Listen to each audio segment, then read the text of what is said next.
अब आगे सुनिएगा इस व्यक्ति के विचार। हमने भी चिट्ठी लिख दी उड़े जेले में, मैं चिट्ठी लिखो, चिट्ठी लिख दी मैं किसान आंदोलन हमारी मदद कराया करूँ। उड़े हमारी चिट्ठी फाइनल होगी भाई कोई आंदोलन चलाओगे जी, हाँ मैं तारी मदद करा। फिर आसी हमने भूख हड़ताल रखी कर्जा मुक्ति के लिए किसानों की। मैं बैठा था खुद 17-18 दिन भूख हड़ताल में बैठे। हाँ भूख हड़ताल में बैठा था। तो ये जब एक रायतो बंधु स्कीम महाराष्ट्र में लागू हुई थी, जब ये अब ये 2,000 रुपये देने हाँ, हमें उस समय 8,000 रुपये प्रति एकड़ मांगा थे, 4,000 रुपये प्रति बिजाई जी, देव आप किसानों को। ये तेलंगाना में स्कीम थी, उस स्कीम को हमने कहा था पूरे देश में लागू होना चाहिए। वो पूरे देश में आंदोलन था, इसलिए मोदी ने 2,000 रुपये करे थे, वो आंदोलन का दबाव। उस मौके में भूख हड़ताल बैठा था। तब रामपाल ने मारती उड़ा रैली हमने करी, रैली में बल्कि बहुत ज्यादा रामपाल के चेले ने मारा।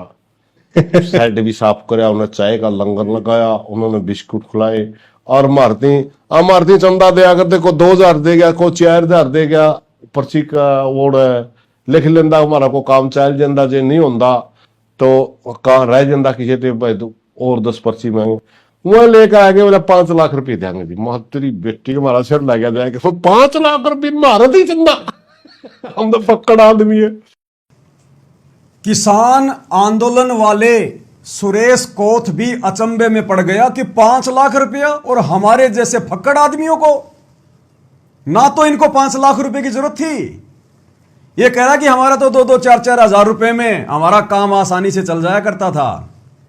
लेकिन वहां पर ये रामपाल वाले आ गए और हमारे को डायरेक्ट बिना हमारी डिमांड के, हमने मांगे भी नहीं, और डायरेक्ट इन्होंने 5 लाख रुपए दे दिए और कह रहा कि हमारा तो सिर दीवार में जाके लगा। ओ तेरी की 5 लाख रुपए हमारे जैसे लोगों को, फक्कड़ लोगों को खुद कह रहा है। भाई और बहनों, ये होता है कर्म फोड़ना। कहते हैं जब बंदर के हाथ में उस्तरा दे दिया जाए तो वो सेविंग नहीं करेगा, वो आपके जगह जगह कट मारेगा, खून निकालेगा। तो संगत ने बंदरों के हाथों में ज्योति पाठ और दान का पैसा दे दिया। अब ये काल उनमें कुप्रेरणा करके इस प्रकार से उस पैसे का दुरुपयोग करवाया। फिर उस काल ने,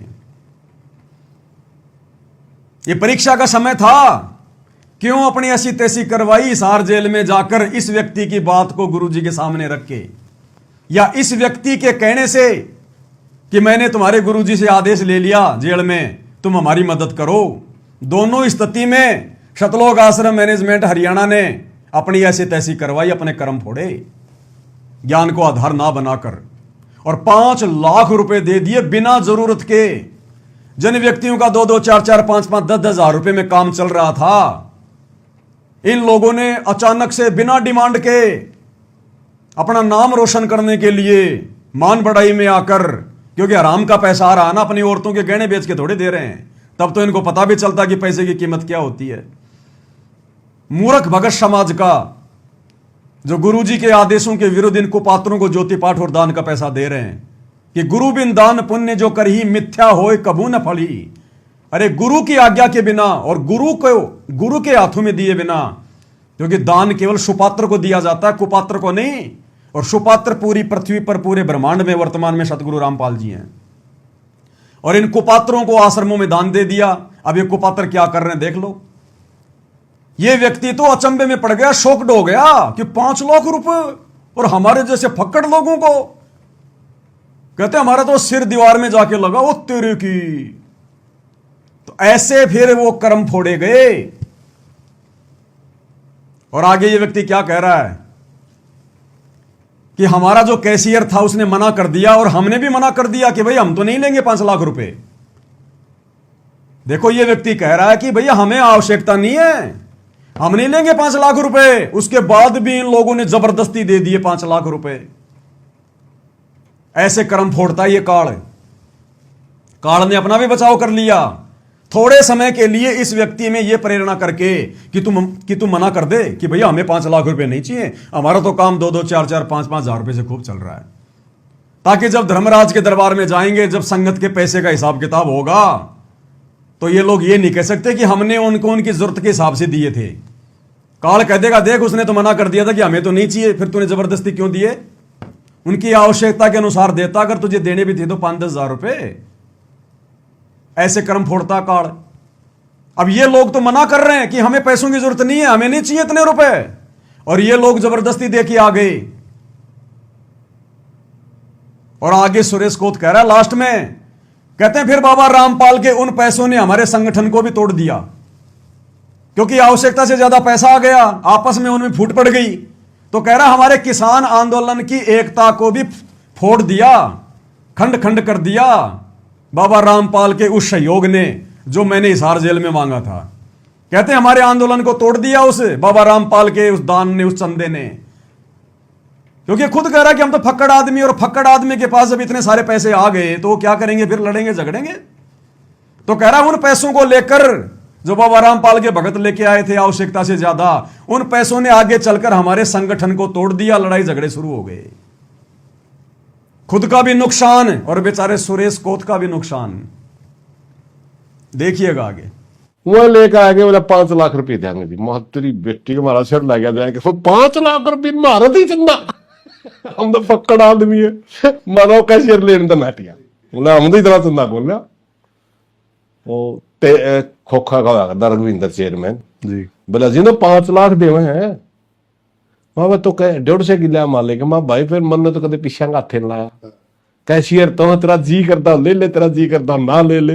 वो तो कह मैं लेंदा नहीं, और सारे संगठन वाले ने बोले अपना सदा कदे भी खर्चा। खुद बता रहा हकीकत कि हमारा जो कैशियर था, जिसके पास में जो है वो चंदा आया करता था, कहते हैं कैशियर ले नहीं रहा, मना कर रहा बार बार कि हमें नहीं चाहिए 5 लाख रुपए, हमें नहीं चाहिए 5 लाख रुपए, और ये लोग जबरदस्ती 5 लाख रुपए दे रहे हैं। मान न मान मैं तेरा मेहमान।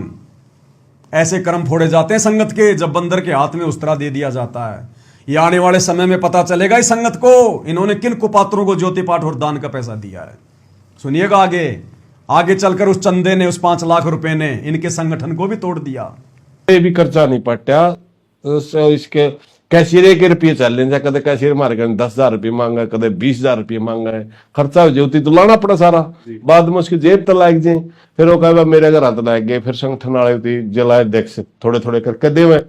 मैंने यार कदे भी कर्जा नहीं पटा, इनका अपना तो पीछे ला रही तो नहीं लेंदा। उसके रुपये ले लिए बाद। देखो मजाक उड़ा रहे हैं हम उन बातों का, हंस हंस के खिलिया उड़ा रहे हैं। अरे ये तो सतगुरु रामपाल जी भगवान का भी एहसानमंद नहीं रहा। इसने खुद गुरु जी से अरदास लगाई, बताई, गुरु जी ने कहा कि तेरी मदद कर देंगे, और मदद आ गई तो अब मजाक उड़ा रहा है, हंसी उड़ा रहा है, खिलियां उड़ा रहा है। बाद में रुपया ने हमारा संगठन भी तोड़ा। क्या कह रहा है, क्या कह रहा है? उस पैसे ने फिर हमारा संगठन भी तोड़ा। ध्यान से सुनना। उसके रुपये ले लिए, बाद में रुपया ने हमारा संगठन भी तोड़ा। उसके रुपये ले लिए, बाद में रुपया ने हमारा संगठन भी तोड़ा, क्योंकि बचत होगी। आंदोलन चल रहा हो, बड़ा अच्छा आंदोलन चल रहा, 1 लाख रुपये बचत होगी संगठन में। वो 1 लाख ने बेटे हमारा संगठन तोड़ गिरा था। वो 1 लाख ने बेटे हमारा संगठन तोड़ गिरा था। वो 1 लाख ने बेटे हमारा संगठन तोड़ गिरा था। कह रहा उस 1 लाख रुपए ने गाड़ी निकाल के कह रहा है, बेटी आगे क्या बोल रहा है आप जी ने सुन लिया होगा। कहते हैं उस 1 लाख रुपए ने हमारा संगठन भी तोड़ दिया, खुद का नुकसान करवाया सतलोक आश्रम वालों ने, और इनके संगठन का भी नुकसान कर दिया सतलोक आश्रम वालों ने। और आज ये व्यक्ति 5 लाख रुपए लेकर खिलियां उड़ा रहा है, इंटरव्यू दे रहा है, मजाक उड़ा रहा है उन बातों का कि बाबा रामपाल कितना मूर्ख है और बाबा रामपाल के भगत कितने मूर्ख हैं। आज मजाक उड़ा रहा है। ये मजाक उड़ा किसके कारण है? इसके जैसे लोग तो लाख आदेश लेके आएंगे, ना ये भगत है, हमें क्या लेना देना। तुम आश्रम वाले इनकी बातों को सीरियस लेकर क्यों गए गुरुजी के पास में? इनकी भक्ति और मर्यादा विरुद्ध बातों को लेकर गुरुजी के पास क्यों गए? तुम्हें क्या आवश्यकता थी? तो ये सबसे बड़ी मूर्खता यहां पर किसने की? सतलोक आश्रम मैनेजमेंट हरियाणा ने। और मूर्ख संगत सबसे बड़ी दोषी। अरे मान लो अगर ये लोग हिसार जेल में गए, गुरुजी से आदेश लेकर आ गए और गुरुजी ने इनको आदेश दे दिया, तो नालायकों गुरुजी ने आदेश दिया किसको? जाटों का समर्थन करने का, आंदोलन का समर्थन करने का। जो व्यक्ति हिसार जेल में प्रार्थना लेके गया, चाहे गुरुजी का बेटा हो, चाहे बेटी हो, चाहे भाई हो, तो गुरुजी ने आदेश दिया किसको? उस एक व्यक्ति को या दो व्यक्ति को जो मैनेजमेंट वाले हैं, जो गुरुजी से मिलने के लिए जाते हैं, उनके परिवार वाले, अरे तो वो अपने कर्म फोड़े जिसको गुरुजी ने आदेश दिया है या जिसने गुरुजी से आदेश लिया है, वो अपने कर्म फोड़े, अपनी औरतों के जेवरात बेच के उनको 5 लाख दे, चाहे 20 लाख दे, चाहे अपने बाप दादाओं की जमीन बेच के दे। अरे बाकी संगत को कब आदेश दिया गुरुजी ने? बाकी संगत कब गई हिसार जेल में सुरेश कोत की ये जो है प्रार्थना लेके? ये परीक्षा चल रही है संगत की। कल को परमात्मा कह देंगे, भाई मैंने तुम्हारे को कहां आदेश दिया था? मेरे पास तो मेरा बेटा आया था, मूर्ख बेटा, मैंने तो उसको कहा था, मैं नहीं कहता तो भी अपने वो कर्म फोड़ता, इसलिए मैंने कह दिया कि ठीक है भैया तुम देख लेना, थोड़ी बहुत उनकी मदद तुम कर देना। अब उसके बेटे की भी परीक्षा, गुरुजी के बेटे की भी परीक्षा। अब गुरुजी कह देंगे, मैंने तो मेरे बेटे से कहा था, मेरे भाई से कहा था, जो मेरे से मिलने आए थे, तुम मेरे से मिलने आए थे क्या संगत वालों? तुमने मेरा आदेश सुना था क्या? तुमने क्यों दे दिया ज्योति पाठ और दान का पैसा? और जब ये बात तुम्हारे सामने आई तो तुमने बात क्यों नहीं उठाई कि भैया हमारा पैसा क्यों दिया गया? और ये कह देते कि हमारा पैसा नहीं है तो कोई बात नहीं, आज के बाद आप और हमारा रिश्ता समाप्त। तुम तो सारे उल्टे कर्म कर रहे हो, हम तुम्हारे पीछे क्यों चले, हम इन आश्रमों में धक्के क्यों खाएं? क्योंकि वर्तमान में तुम इन आश्रमों के संचालक हो। अगर हम तुम्हारी कुसंगति करेंगे, जो तुम सारे उल्टे काम कर रहे हो, हमारी तुम्हारी आदत टूटेगी। तो संगत भी यहां दोषी। तो सुन लिया भाई और बहनों आपने ये वीडियो, जो वीडियो बहुत ही ज्यादा शाना बनकर उस भगत ने मुझे भेजा था कि भाई तुम कैसे कह सकते हो कि गुरुजी का आदेश नहीं है? अब ये आदेश है गुरुजी का, देख लो। ये अध्यात्म है भाई और बहनों, इस प्रकार से निष्कर्ष निकालना पड़ेगा। ये काल के साथ हमारी लड़ाई है, ये ना जाने कैसे छलबल करेगा। अब ये छलबल किया उस काल ने सुरेश कोत के माध्यम से। ना ये हिसार जेल में जाता, ना गुरुजी से बात होती, और ना भक्तों के कर्म फूटते जो 5 लाख रुपए भक्तों के ज्योति पाठ के दे दिए, और ना इसके कर्म फूटते, इनका संगठन टूट गया। ये सारा का सारा काल षड्यंत्र। और परमात्मा तो भैया काल के षड्यंत्र से ही भक्तों की परीक्षा लेते हैं। परमात्मा ने भी अपना काम निकाल लिया। यह है इस वीडियो का निष्कर्ष।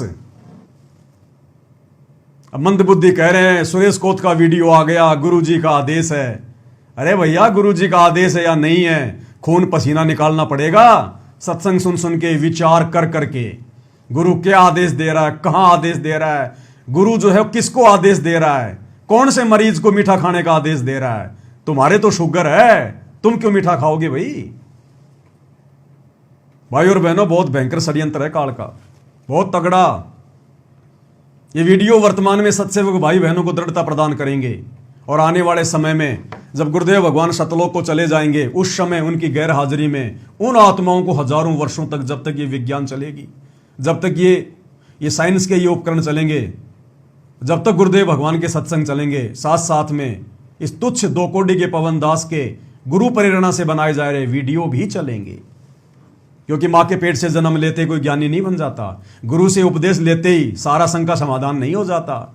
आप और हमें देख लो ना, कितना समय लगा है इस काल के षड्यंत्र को समझने के लिए। कितने साथ संगति के वीडियो देखने पड़े, कितनी साथ संगतियों में हम गए। तो ये थोड़ी है कि कल को 100 साल बाद अगर कोई गुरुजी से नाम ले लेगा तो एक दिन में वो शाना बन जाएगा। इसी प्रकार से सत्संग भी सुनने पड़ेंगे, साथ साथ में साथ संगति के वीडियो भी सुनने पड़ेंगे।